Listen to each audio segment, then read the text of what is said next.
주보를 안 보시는군요. 네, 오직 성령의 능력으로입니다. 뜨거운 여름에 왠지 성령 하면 뜨거운 것 같은 느낌이 들지 않습니까? 무더운 여름에.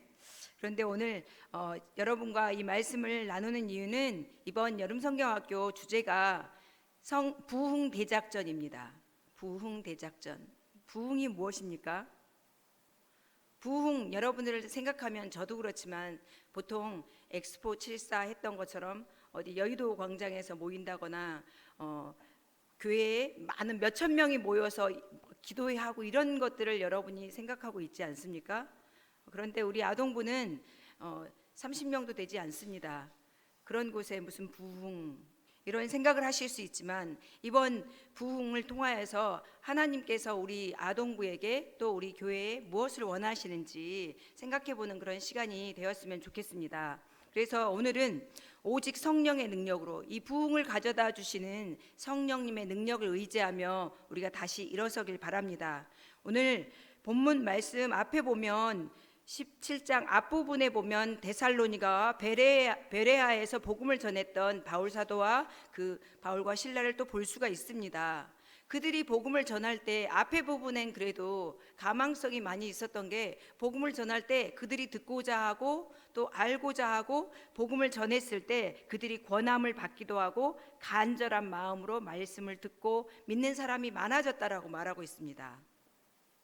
그런데 오늘 아덴에서 복음을 전하러 간 바울은 어떤 상황이었냐면 그 땅에 우상이 가득했다라고 말하고 있습니다. 우상이 가득한 곳. 온통 우상으로 가득 찬 그런 도시가 바로 아덴이었습니다. 아덴은 오늘날 아테네를 말하고 있습니다. 아테네에 갔을 때 그곳에 우상 보면 저도 93년도에 은혜로 간 적이 있었는데 그곳에 가면 신전들이 굉장히 많이 있습니다. 우리 옛날에 신화 책 보면은 많이 많은 신들이 그곳에 있는 그런 배경으로 만화책도 많이 나와 있는데 그런 모습을 볼 수가 있습니다. 그곳에 온통 우상으로 가득 찬 도시였다라고 오늘 17절에 말하고 있습니다.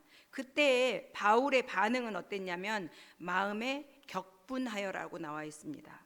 격분. 우리가 보통은 분노하는 것을 잘 조절해야 된다고 하고 분노하지 말라라고 많이 말하고 있는데 여기에 격분이라는 것을 보면 하나님을 알지 못하는 사람들, 철학과 지식이 많지만 생명이 없는 도시, 우상으로 가득 찬 그 도시, 그 모습을 볼 때 성령님의 마음으로 성령으로 인하여서 그것에 대해서 격분했다는 걸 볼 수가 있습니다. 참 저는 최근에 격분한 적이 별로 없는 것 같습니다. 그래서 성격이 많이 좋아서 모든 것을 다 두리뭉실하게 받아들이는 그런 삶을 살고 있지 않나라는 생각이 듭니다. 좀 날카로워져서 성령에 민감해서 하나님이 이렇게 바울이 성령의 마음으로 그 모습들을 볼 때 격분하고 그렇게 복음을 외치는 것을 보아야 하는데 그런 것에 너무 미지근해져 있는 저의 모습을 보게 됩니다. 오늘날 우리 세상도 비슷하지 않습니까? 눈에 보이지 않지만 수많은 보이지 않는 우상들, 물질, 성공, 자기 중심적인 가치관들이 우리 모든 사람들의 삶을 지배하고 있습니다. 그리고 그 안에는 우리의 자녀들, 이번 여름 성경학교를 했던 우리 유치부, 영유아 유치부, 우리 아동부 친구들, 그리고 또 청소년부, 청년부, 우리 모두를 포함해서 우리의 자녀들, 우리의 손자들이 다 모든 교인들이 그곳에 그러한 우상 가운데 보이지 않는 우상들 속에 살아가고 있고 그곳에서 지내고 있습니다. 바울은 그 아테네 한복판에서 복음을 외치는 걸 볼 수가 있습니다.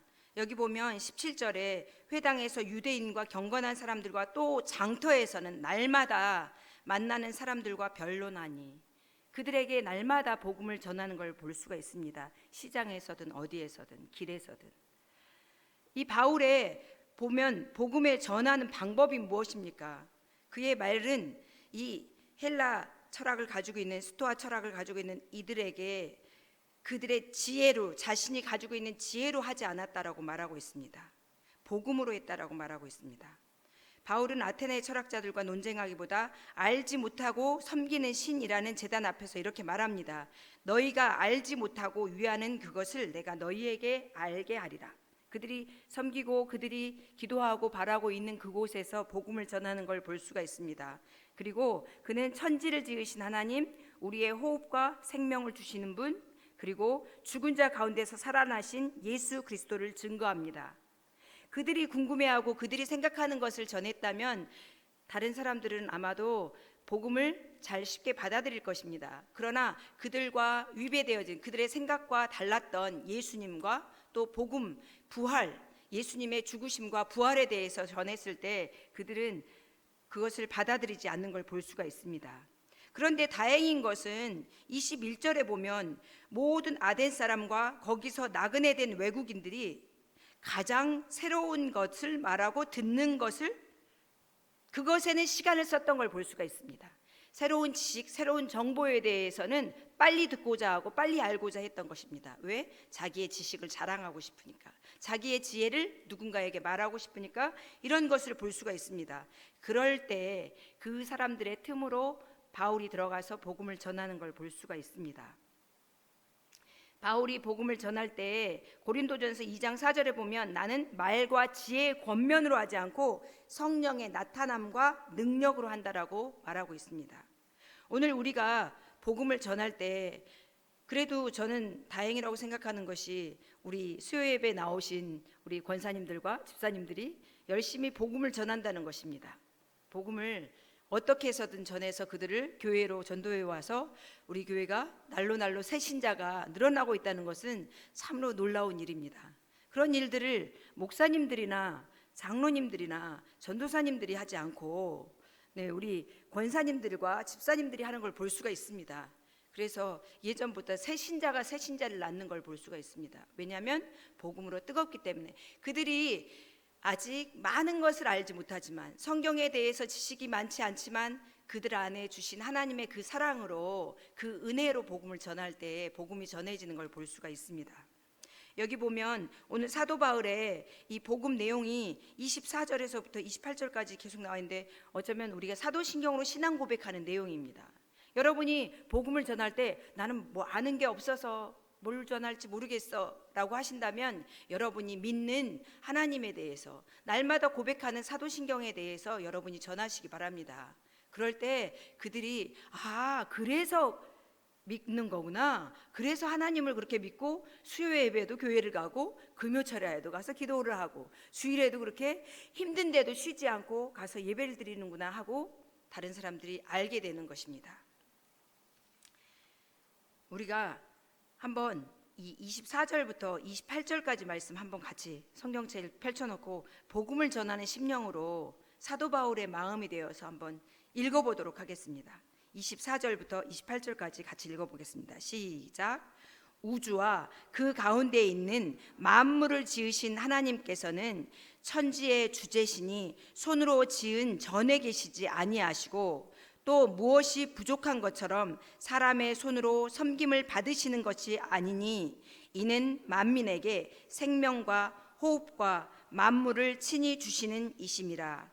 인류의 모든 족속을 한 혈통으로 만드사 온 땅에 살게 하시고 그들의 연대를 정하시며 거주의 경계를 한정하셨으니 이는 사람으로 혹 하나님을 더듬어 찾아 발견하게 하려 하심이로되 그는 우리 각 사람에게서 멀리 계시지 아니하도다. 우리가 그를 힘입어 살며 기동하며 존재하느니라. 너희 시인 중 어떤 사람들의 말과 같이 우리가 그의 소생이라 하니. 아멘. 우리의 간증과 전도의 내용 속에 이러한 말씀이 있었으면 좋겠습니다. 내 삶은 여러분에게, 당신에게 어쩌면 많이 본이 되지 않고 모습은 부족하고 내가 더 가난해서 당신보다 부러울 것이 없겠지만 내가 믿는 하나님은 이런 분이다라고 자랑할 수 있는, 전할 수 있는 저와 여러분이 되시기 바랍니다. 이렇게 사도 바울이 자기의 지식과 자기의 철학을 가지고 전하지 아니하고 성령의 능력으로 복음을 전했을 때 어떤 결과가 있었습니까? 오늘 보면 32절과 34절에 보면 그들이 죽은 자의 부활을 듣고 어떤 사람은 조롱도 하고, 여러분이 복음을 전할 때 어떤 반응이 있습니까? 너나 잘 믿어, 대강 믿지, 너무 그렇게 열심히 믿지 마, 그런 말 듣지 않습니까? 어떤 사람들은 여러분들이 믿는 시대에 뒤떨어진 이런 말씀을 듣는 것 같고, 미련한 사람들이 믿는 것 같은 그런 복음을 여러분이 믿고 나아갈 때, 예수님 믿고 나아갈 때 어떤 사람들은 조롱할 것입니다. 지혜롭지 않다라고 할 것입니다. 세상의 가치관은 우리들을 놀릴 수 있습니다. 그런데 다 그런 사람들만 있는 것이 아닙니다. 다행히 32절 뒷부분에 보면 어떤 사람은 이 일에 대하여 다시 듣고자 합니다. 우리 로마서 말씀 암송했었죠. 로마서 10장 17절 암송 시작. 그러므로 믿음은 들음에서 나며 들음은 그리스도의 말씀으로 말미암았느니라 라고 나와 있잖아요. 그것처럼 우리가 하나님의 말씀을 전할 때, 우리가 전할 때 그들이 듣는 자들이 있다는 것입니다. 들을 때에 복음의 역사가 있다는 것입니다. 이렇게 그들이 듣는 자들과 안 듣는 자들을 이렇게 반응을 볼 수가 있습니다. 우리 주일학교에서 말씀을, 저는 이번 주일에 예배에 우리 천문규 목사님 전하실 때 그런 생각이 들었습니다. 천국을 생각하면서 갑자기 뇌리에 스치는, 천국에는 여름성경학교가 없겠지? 아싸, 그런 생각이 들었습니다. 여름성경학교 우리 아이들에게 잔치가 되지만 그것을 준비하는 사역자나 우리 교사들에게는 굉장히 힘든 시간입니다. 아이들에게 즐겁게 잔치가 되면서도 이 성령의 능력, 복음을 전해야 한다는 것이 굉장한 부담이 올 때가 있습니다. 그 말씀을, 그 프로그램을 준비하면서 굉장히 땀을 흘리며 준비하지만 아이들의 반응은 어떻습니까? 재미없어, 차라리 게임하는 게 더 나을 텐데, 이런 친구들이 있고, 그래요, 다 알아요, 이러는 친구들도 있고, 저기 게임방에 가서 놀 때가 더 재밌어요, 어디 물놀이 가서 놀 때가 더 재밌어요, 이러는 반응이 있을 때 정말 여름성경학교 다시는 늘 해마다 내년에는 여름성경학교 안 했으면 좋겠다, 내년엔 성경 캠프고 뭐고 없다, 마지막이라는 생각으로 늘 하게 됩니다. 그래서 천국에는 여름성경학교가 없겠지 생각하니까 갑자기 기분이 굉장히 좋았습니다. 그러면서 생각이 났습니다. 우리 성경학교를 위해서 우리 주님도 이렇게 인상을 쓰면서 힘들게 땀 흘리면서 준비하실까? 아닐 거야. 주님은 우리를 맞이할 생각에 잔치를 준비하느라 천사들과 너무 행복하게 준비하고 계시겠지? 그런 마음이 드니까 다시 새 힘을 얻어서 우리 열심히 한번 해봅시다 하고 우리 선생님들과 함께 으쌰으쌰 하게 되었습니다. 이렇게 복음은 모든 사람이 좋은 반응을 갖지 않을지라도 우리가 하나님의 말씀에 순종하며 성령의 능력을 할 때 우리가 생각지도 못했던 사람이 반응할 수가 있습니다. 여름성경학교 유치부도 이번에 보니까 기존에 있는 우리 작전중앙교회 어린이들보다 다른 교회 친구들, 또 안 믿는 친구들, 그런 친구들이 더 많이 왔더라고요. 우리 아동부에도 이번에 다른 친구들이 몇 명 가게 되는데, 오히려 어쩌면 그들이 또 복음으로, 성령의 능력으로 부흥을 경험하는 그런 시간이 될 수도 있습니다. 우리가 부흥을 생각하면 어쩌면 우리 교회에 많은 숫자가 늘어나서 더 많은 숫자가 되었더라 하는 것이 부흥의 결과보고일 수 있지만, 오늘 성경은 뭐라고 말하고 있냐면, 부흥은 에스겔 37장과 같은 마른 뼈들, 이스라엘 백성들처럼 아무 소망도 없고 희망도 없는 그들에게, 마른 뼈와 같이 쓰러져 있고 죽어 있는 그들에게 성령의 능력이, 생기가 들어갈 때 그들이 군대로 일어났던 것처럼, 우리가 보기에 복음의 능력이 아무것도 나타나지 않는 것 같고 말씀으로 변화되지 않는 그런 모습인 것 같은, 죽은 것 같은 우리의 다음 세대들이 이 말씀을 전할 때 성령께서 함께 하시면 그들이 되살아나고 새 생명을 얻게 되는 것이 바로 부흥입니다. 숫자의 많고 적음이 아니라 하나님의 생기가 그들 안에 들어가는 것입니다. 한 명이 변화될 때 이 세상은 변화될 줄로 믿습니다. 만약에 많은 사람들이 변화되지 않는다면 나 자신, 우리 선생님들이 변화되어지고 부흥이 일어날 때 우리 교회, 우리 작전동, 그리고 계양구, 인천에, 우리나라에 부흥이 일어날 줄로 믿습니다. 우리가 믿는 건, 가장 중요한 건 말씀을 전할 때 성령께서 역사하신다는 것입니다. 그 말씀이 한 영혼 한 영혼에게 들어가는 것이 하나님 나라의 부흥이라는 것입니다. 우리 이번 다음 세대를 위한 우리 부흥 대작전을 나아가는 우리들에게 여러분들이 해주실 일이 있습니다. 우리 아이들은 기도 많이 하지 못합니다. 물론 단순한 기도를 또 하나님이 기뻐하시지만 여러분들이 기도해 주시기 바랍니다. 아직도 결단하지 못해서 오늘 제가 시안을 오늘 오전까지 결단을 하고 보내라고 부모님께 말씀드렸습니다. 아무리 잔치를 준비해놔도 그곳에 오지 않는다면 그 잔치의 음식의 맛을 볼 수 없는 것처럼 우리 아이들에게 부모님들이 정말 자녀를 믿음으로 축복하고 싶다면 보내세요라고 말하는데, 부모님들이 저희는 1박 2일로 강화도에 갑니다. 그래서 부모님들이 한 번도 자녀를 떼어놓은 적이 없어가지고 결단을 하지 못하고 있습니다. 그런 부모님들이 있습니다. 그래서 여러분들이 기도해 주시기 바랍니다. 사실은 우리가 보호하는 것보다 하나님이 보호하시는 게 더 안전한 거거든요. 근데 우리 부모님들은 자신들은 눈앞에 보여야지, 자신들의 보호 아래만 있어야지만 안전하다고 생각합니다. 그런데 우리 세상은 지금 우리가 보호한다고 되어지는 문제가 아닙니다. 하나님께서 보호할 때만 가능합니다. 그래서 우리 부모님들이 그것을 결단하고 보낼 수 있도록 여러분이 기도해 주시기 바랍니다. 아이들이 즐겁게 뛰놀고 율동하면서 하나님 말씀을 보면서, 또 저희는 이번에 예수님의 생애에 대한 영화도 보게 될 텐데, 영화를 보고 또 강화도에서 선교 유적지를 따라다니면서 그곳에 어떻게 믿음의 선배들이 그런 삶을 결단하며 하나님의 말씀으로 변화되었는지, 그리고 교회가 세워졌는지 그런 유적지를 돌아다닐 생각입니다. 그래서 너무 뜨거운 날씨가 우리 아이들에게 걱정되지 않습니까? 여러분들 보니까 그동안에 유치부 때는 비가 왔었어요. 근데 저희 아동부 기간에는 햇볕이 쨍쨍입니다. 그래서 기도하는 것은, 하나님, 이스라엘 백성이 광야를 다닐 때 불기둥과 구름기둥으로 인도해 주신 것처럼 저희 낮에는 구름기둥을 좀 주셔서 저희가 가는 곳마다 그늘이 있게 해주시고, 그래서 아이들이 그곳에 집중하며 즐거운 성경학교를 할 수 있도록 하나님 도와주세요. 그런 기도를 여러분들이 꼭 해주시기 바랍니다. 최상의 날씨를 주시도록 기도해 주시기 바랍니다. 지금 이 시대가 사실은 우리 어린이들이 여름 성경학교 하는 것, 이거 자체가 사실은 영적 전쟁터입니다. 그동안의 세상의 가치관, 세상의 즐거움 속에 빠져 있는 아이들이 하나님의 말씀 앞에 서서 교회 친구들과 계속해서 찬양하고 기도하고 말씀 보고 이러는 것이 어쩌면 즐거운 시간이 아닐 수도 있습니다. 그들 안에 영적인 전쟁이 일어날 것입니다. 마귀들은 말씀 듣는 시간에 딴짓해 할 것이고, 너희 생각과 다른 것에 대해서는 말하란 말이야, 그렇게 말할 수도 있습니다. 그럴 때 성령께서 함께 해주시는 그런 시간이 되도록 여러분이 기도해 주시기 바랍니다. 그래서 그들 가운데 복음의 씨앗이 심겨져서 그들이 정말 예수님을 만나는 그런 캠프가 되도록 기도해 주시기 바랍니다.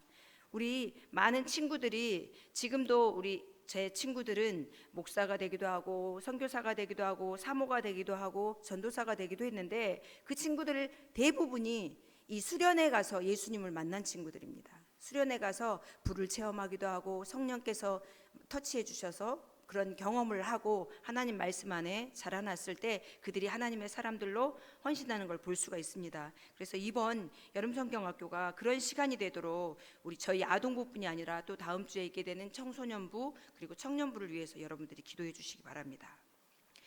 그렇다면 이제 사도 바울처럼 우리들도 이제 세상에 외쳐야 합니다. 날씨 더운데 금요기도회 때 옆에 있는 다른 교회 안 다니는 분들, 우리 교회 가서 피서하자고 데리고 오시기 바랍니다. 와서 또 영상 간증도 보시면서 복음 전할 기회를 삼으시기도 하시고, 주일에 교회에 와서 우리 교회 재배치 공간을 위한 그런 공사를 하실 때도 여러분이 오셔서 기도해 주셔야 합니다. 일로만 끝나지 않고 어디 교회는 가면요, 기도가 많이 쌓인 교회는 교회 문만 들어서도 눈물이 주르르 흐릅니다. 그것은 그 교회에서 기도한 기도의 씨앗이 기도의 이 계좌에 많이 쌓여 있을 때 그곳에 아무것도 모르는 사람이 들어가서도 은혜를 받을 수가 있습니다. 그래서 우리 교회 어떤 곳에 가든지, 어떤 사람은 심지어는 화장실에 가서라도 은혜를 받을 수 있도록 하나님 그런 공간이 되도록, 우리 교회가 그런 공간이 되도록, 성령께서 임재하시는 그런 곳이 되도록 기도하시기 바랍니다. 기도해 주시기 바랍니다. 그리고 복음을 외쳐야 합니다. 외치지 않으면 듣는 사람이 들을 수가 없습니다. 들으려고 준비되어져 있을 수 있습니다. 요즘에는 복음을 거부하는 사람들이 많이 있지만 또 그만큼 복음에 대해서, 예수님에 대해서 갈급한 영혼들이 많이 있습니다. 요즘에 여러분들이 보지만 유튜브나 뭐 인스타그램 같은 데 보면 많이 간증하는 탤런트들 많이 보지 않습니까? 그들이 어떻게 예수님을 만났는지 너무 놀랍지 않습니까? 여러분들의 기도와 여러분들이 또 옆에 있는 동료들에게 한마디 전할 때 강대상에서 전하는 설교 말씀보다 더 힘이 있습니다. 그래서 여러분들이 복음 전하는 그런 기회가 되시기 바랍니다. 강대상에서 외치는 그런 능력보다 여러분들의 삶을 통해서, 삶의 간증을 통해서 여러분이 복음을 전할 때 성령께서 역사해 주시기 바랍니다. 그래서 여러분이 매일매일 기도해 주시고 여러분들이 또 여름 성경학교를 위해서 특별히 기도해 주시기 바랍니다. 사실은 수요 예배 설교 계속 담임 목사님이 하던 설교라서 굉장히 부담이 돼서 안 할 수도 있었지만 저는 우리 아동부 중보 기도자들을 세운다라는 마음으로 하겠습니다 하고 왔습니다. 그러니까 여러분들이 기도해 주셔야 합니다. 우리 교사들과 우리 저나 모든 그곳에 함께하는 사람들이 정말 성령의 능력을 경험할 수 있는 그런 캠프와 그런 수련회와 그런 시간들이 되도록 여러분이 많이 기도해 주시기 바랍니다. 그리고 우리는 때를 얻든지 못 얻든지, 그들이 듣든지 아니 듣든지, 그들이 예수님 믿겠다고 결단을 하든지 거부하는 것 같든지 우리는 그거 상관없습니다. 하나님께서는 우리가 복음을 전하는 거, 하나님의 말씀에 순종함으로 부끄럽지만 전하는 거, 내 입술은 둔하지만 복음을 전할 때 하나님께서 그들 가운데 함께해 주실 것입니다. 바울은 아테네에서 성령의 능력으로 복음을 전했습니다. 그리고 그 한 사람의 외침이 도시를 흔들었고 마침내 디오누시오, 다마리 같은 열매가 맺혔습니다. 우리 선교사님들이 복음 전하는 곳에 가보면요, 이슬람 지역 무슬림들 복음 전하는 곳에 가면 7년, 10년이 되도록 한 명도 복음을 전하지 못하는, 복음의 열매가 없어서 너무 실망스럽고 절망할 때가 많이 있습니다. 그러나 그들이 순종 가운데 있을 때 그들을 통해서 들었던 사람들이 때로는 한국으로 옵니다. 한국에 돈 벌러 왔다가 또 다른 복음 전하는 사람을 통해서 복음을 듣고, 때로는 기업의 사장님을 통해서 복음을 듣고 예수님을 믿고 결단하게 되는 걸 볼 수 있습니다. 그래서 복음의 열매에 대해서는 우리가 생각할 것이 아닙니다. 복음의 열매는 하나님이, 성령님께서 하실 것입니다. 그래서 하나님께서 받으실 것이니까 우리는 전하는 것입니다. 어떤 모습이든지 여러분이 복음을 전할 때 하나님께서 그걸 받으시고 우리 안에, 우리 교회, 가정, 자녀들에게 성령의 부흥을 허락하시길 간절히 기도합니다. 이번 여름에 우리 모두 함께 부흥 대작전, 우리 아동부뿐이 아니라 우리 모든 교회가 부흥 대작전에 돌입하는 그런 기간이 되었으면 좋겠습니다. 우리는 여름 8월 달에 이제 공사 기간 동안에 8월에는 오후 예배도 없잖아요. 오후 찬양 예배도. 그러면 휴가 기간이다 하지 마시고, 휴가 기간에는 우리가 흩어지는 시간입니다. 흩어져서 가족과 자녀들과 아니면 때로는 부모님과 형제들에게 복음을 전할 수 있는 기회인 것입니다. 그때 여러분이 주님을 의지함으로, 하나님, 저는 무능하고 저는 말재주도 없고 말씀을 제대로 알지 못하지만 제가 믿는 하나님을 전하겠습니다. 성령님 도와주세요. 그럴 때 성령께서 여러분의 마음 가운데, 여러분의 말씀 전하는 가운데 듣는 사람들의 마음을 역사해 주실 것입니다. 그들을 영혼을 살리는 부흥의 역사가 있게 될 것입니다. 이번 여름 우리의 자녀와 우리의 교회와 우리 모두에게 부흥이 일어나는 그런 시간이 되기를 간절히 기도합니다. 다 같이 기도하겠습니다. 기도하고 찬송하도록 하겠습니다.